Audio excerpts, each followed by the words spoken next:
Hello, can you guys hear me? Yeah. Welcome. So she had quite a journey coming here. Her luggage got lost. So we're happy she made it. I'm so happy to be here. Hello? Yeah. Hi. I'm so happy to be here and thank you for coming to my talk. And nice to meet you, Rahilla. Well, we've just heard about your Sotheby's auction. Congratulations. You were in Paris and then in London, so you've been pretty busy. Um, I think your whole career has been so amazing, but I wanted to start with what you were doing. I mean, you've told me the story, and I'm like amazed by it. What you were doing before you got into NFTs and where you lived, because I think that it was before you relocated back to Panama. That's right. I think I've said the story a few times, but it's not. It's more than a story. I feel like it's a complete change of life. Last year, I wasn't working. My mom was taking care of the house. She works in the hospital, and my brother wasn't working, and he's on tech support. He really, really, um, he tries to sustain that job, but his real dreams are others. And like just seeing this and seeing that my mom was going every day to work, despite the sacrifices and what was happening, it was like really dangerous.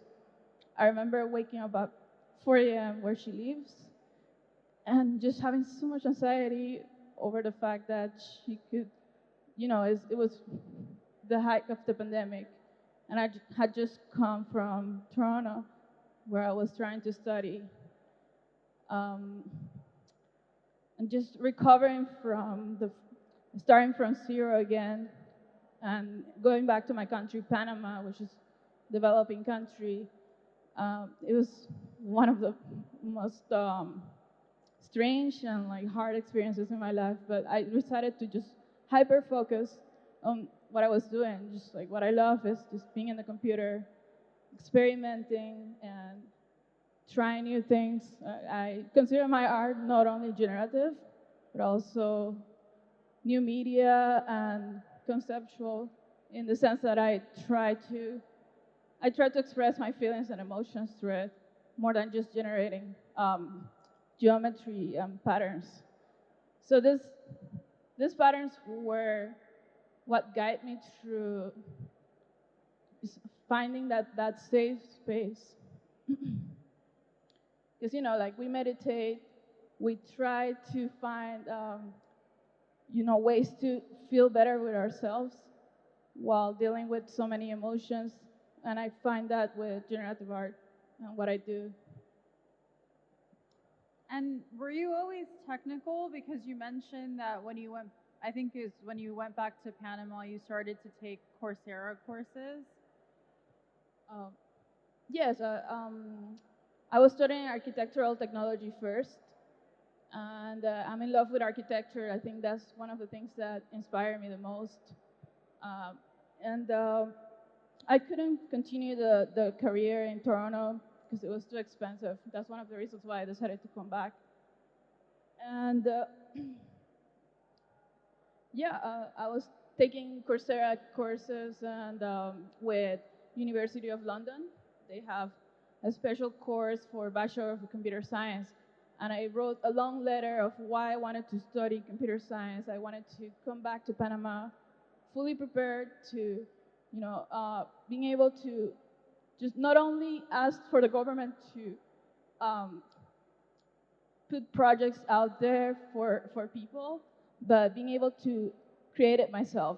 Panama is a small country. We're not prepared for things like climate change. We're not prepared for things like, our indigenous people losing their islands over erosion. And I think computer science and generative art are a force that can truly change things around for people in need. So that's what I wrote, and they accepted me in university. And yeah, I continued to study, and then I just fell into this uh, emotional, I guess, not a roller coaster. I would say just like riding waves in between just being fully focused on creating outputs and sharing with people, seeing their emotions, seeing like what they feel through me. Because if you look at my art, um, it's just it's not just a geometry pattern or a generative output. There's much more to it. I think. I think I put a lot of myself in it, and yeah. And I think a lot of us have seen the headlines of Pleaser DAO.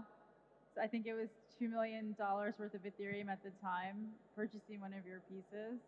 So if you could talk about just in terms of what it's been like in terms of building an audience and then how different collectors and even different DAOs have supported your journey. So please sir, that changed my life. I keep telling the peeps, as we have this group where we talk every day and we have meetings. And I mean, like, I didn't plan any of this. The Tor project has always been very important for me because I've always been concerned with cryptography and source security and, like just keeping my privacy. That's what I do with like all of my work. At the same time, I create like messages encrypted in my work, and I just leave it out there for someone if they want to like go and like deeper into it. But yeah, the third project approached me by March, and like they really liked my work. They showed me one of my pieces, and they told me it was a UX designer lead of the project who approached me. She's amazing. She's from Argentina, and I just remember her emotion. She just like said that she really liked magnetic flux, which is a black and white piece that represents two planets that go at the same force and at the same speed, but they risk to get apart. And I did that after a breakup I had. I wanted to still show love and say that even though we were planets that were going in a same trajectory with same force, and we're falling apart, we're still very strong and beautiful. So I left that on chain, and yeah, after that they proposed to make a project to fund the Tor organization. And like what they do really matters to me.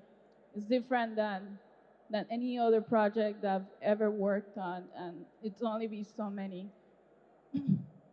And it just happened. I just started promoting it and like sharing what it meant to be part of this project, to collect it.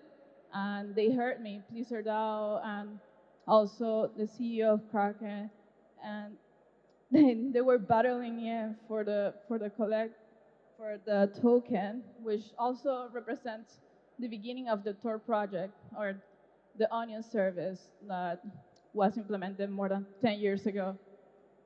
And yeah, they completely changed everything for me. I went from like a completely underground, unknown artist that only share art to being recognized and now being able to showcase my work in different galleries. Uh, yes, that's what's been going on.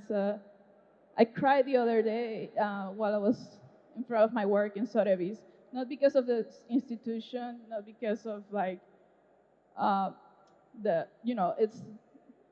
it's just the feeling of being there for the first time. I never had the opportunity to see my work projected in person, and it was only me and the doorman, and he's an amazing person. He was describing how he felt with the art, and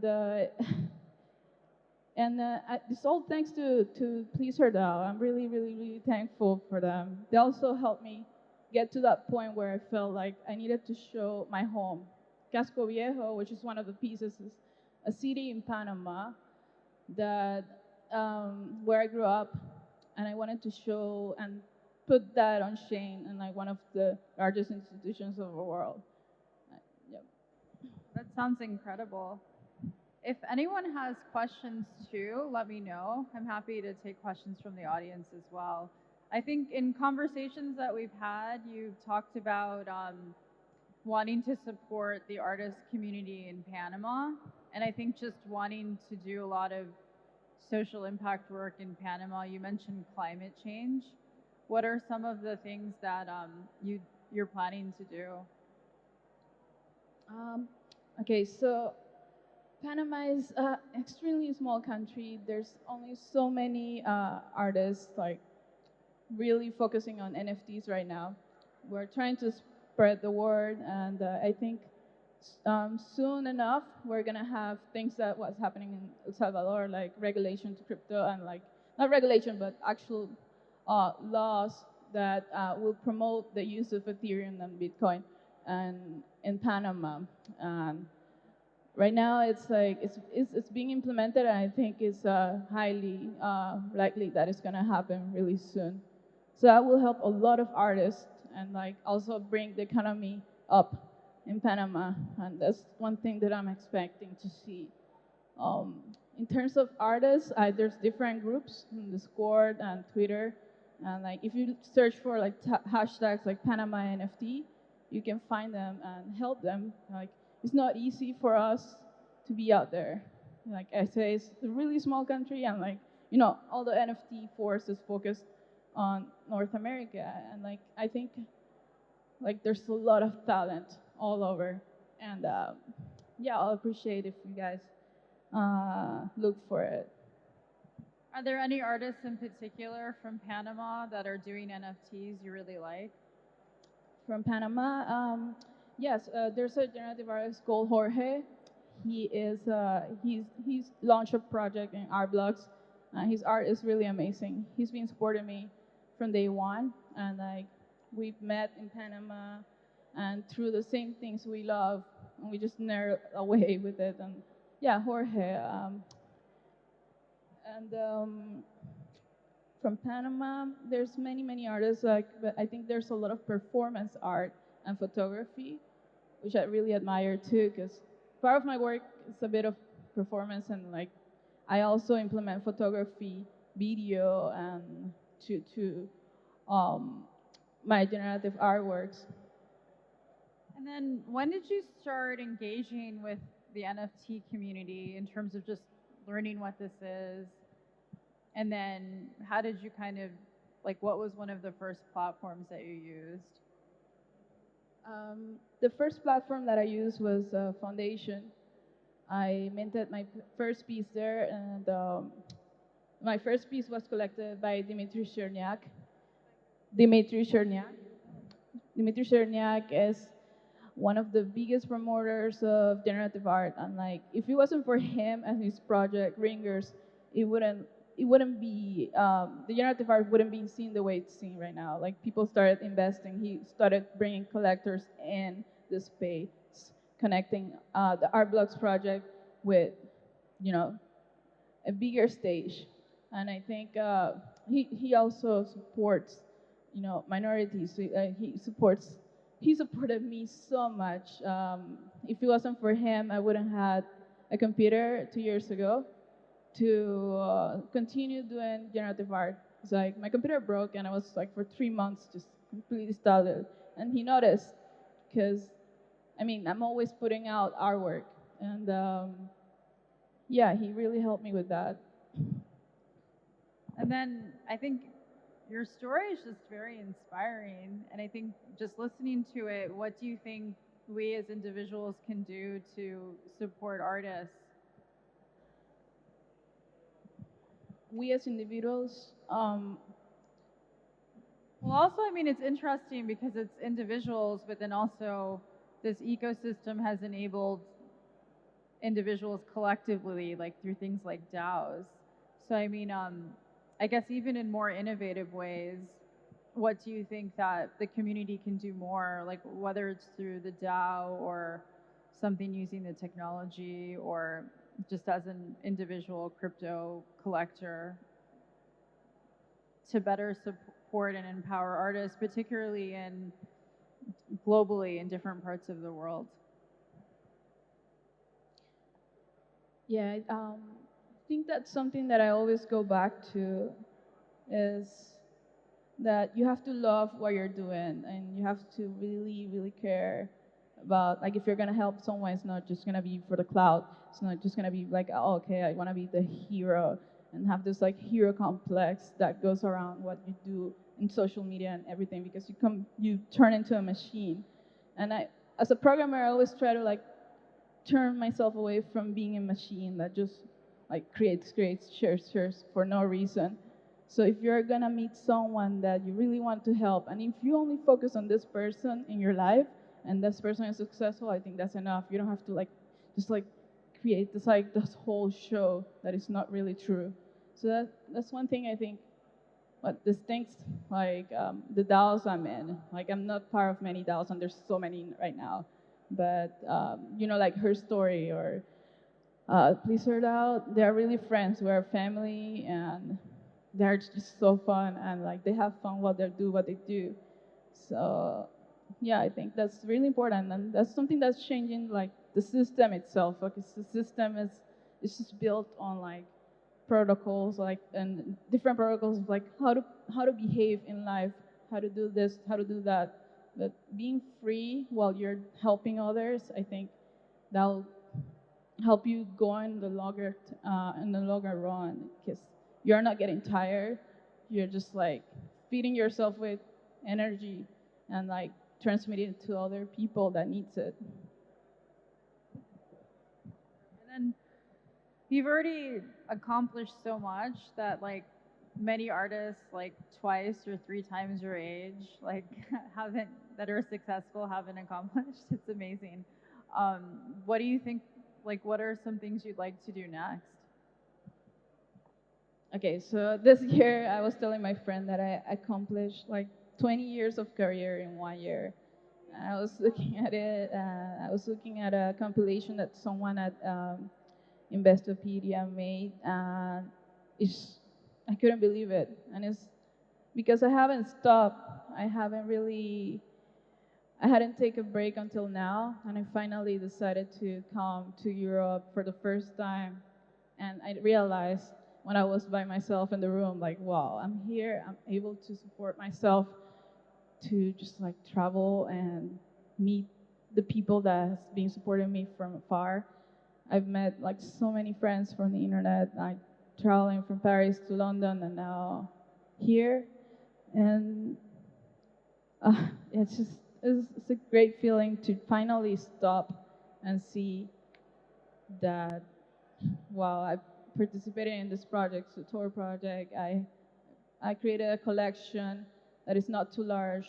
It's like less than 40 NFTs, and it's still collected by 30, 30 plus individual collectors.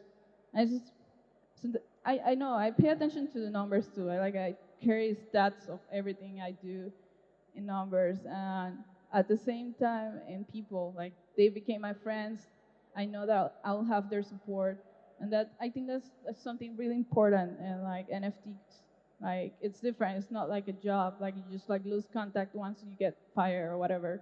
Like you are creating a connection with a friend that wants to stand a hand and see you grow. And yeah, that's most of my collectors are like all of my collectors are my friends basically. It's like we just like uh, it's a teamwork, I guess. And I'm here to stay. Like I think that's one of the reasons why some NFTs artists like get frustrated sometimes because they don't sell. It's because like they sell and like they just go away with it and then come back months after. And it's like you are not creating that trust. And like just like Ethereum is a system of trust where everyone's like helping it grow because they believe in it. I think that's the way you have to behave with your collections. And then, what are your plans? Are you planning to go back to Panama, or are you planning to travel more? Um, yeah, I don't have a return ticket, but I want to spend my birthday here. It's coming up soon, and yeah, I have to go back to Panama. My computer is there, and my family. So, and but I would love to be in a place where there's more opportunity. Like in Panama, we only have like gallery shows every year, and like just like I've seen so many things happen just in this trip. Like I didn't plan to stay here. I didn't plan to be in this stage, and it happened because I decided to extend my stay, and people noticed that I was here. And I think it's like without planning, sometimes really great things happen. And can you tell us about your piece that's up for auction? Yes. All right. So yeah, Pleaser DAO asked me a few months ago if like I wanted to select one of the pieces that they own, but obviously they don't want to sell them. And I decided to create two new pieces. One is called Elliptic Curve, which is in collaboration with with Tor Project, because I want to create this continuous stream of funding for them. It's not like just a one-time thing, and um, so I use a random generator to create the piece out of like the seeds that they created for a bot that they use on Twitter, and like the bot that they use to implement the B3 integration. And it's part of Tor again. It's part of Tor's history from 2016 when they implemented this and they upgraded their services to B3 and the elliptic curve um, um, encryption, which is better than RCA.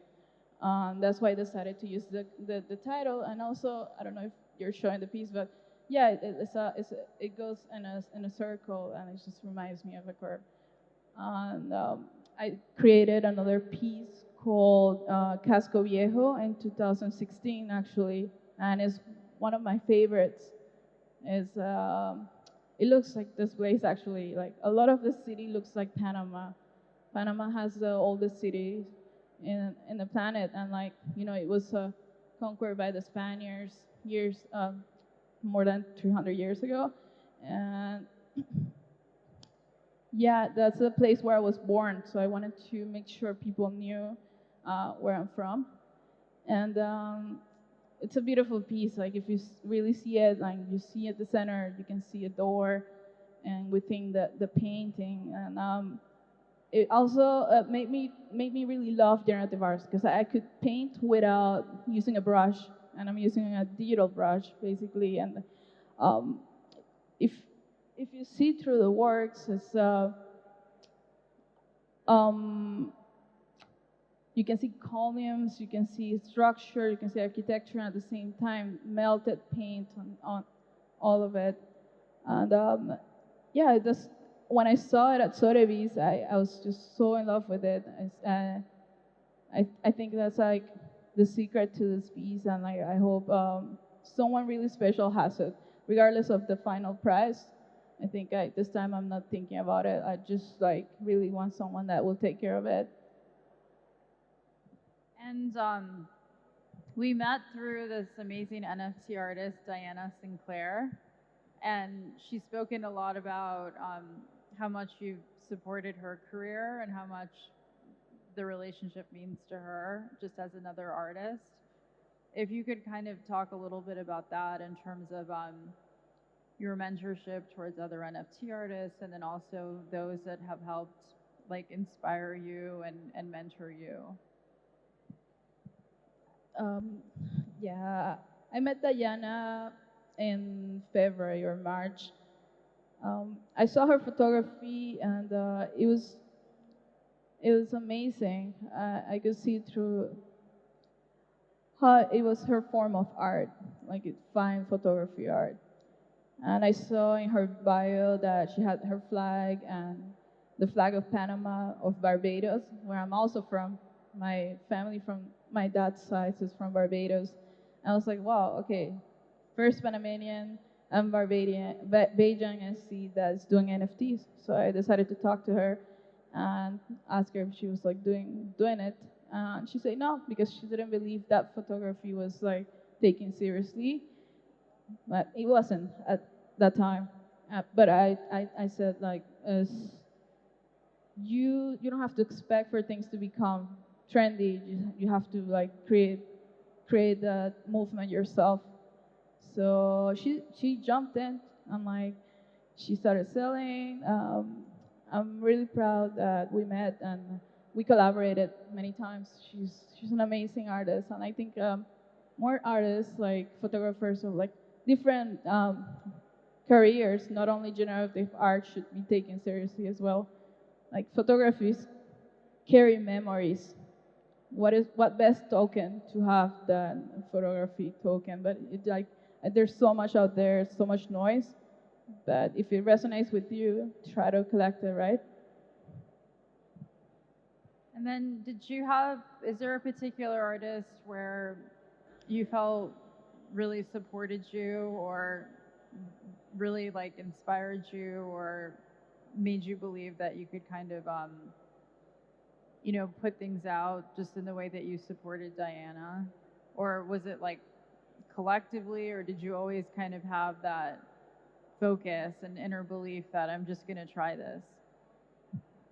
Something that really inspired me, and that I think I find inspiration every day. Just I walk outside, I see something and a structure that inspires me, or like if I'm feeling, the way I'm feeling reflects that. But I think something that inspires me the most is music. I create sound with the patterns I create, and sometimes I learn to read sound in silent patterns. For example, I see something moving like dancing, and it becomes I can connect it with a song I found like years ago. Like I don't even need to like look for or listen to the song. I already listened to it through the movement of patterns. It's just like playing drums. Sometimes you can connect with the guitar person, like just like following the rhythm. And I think that's one of the cores of everything I do. I do it with rhythm. Like I used to dance. Sometimes I perform in front of like kinetic cameras. Yeah, I just do a little bit of everything, but I'm always dancing, I think. Well, on that note, always dancing. That's very positive. Thank you so much. I think uh, that's all the time that we thank you. have.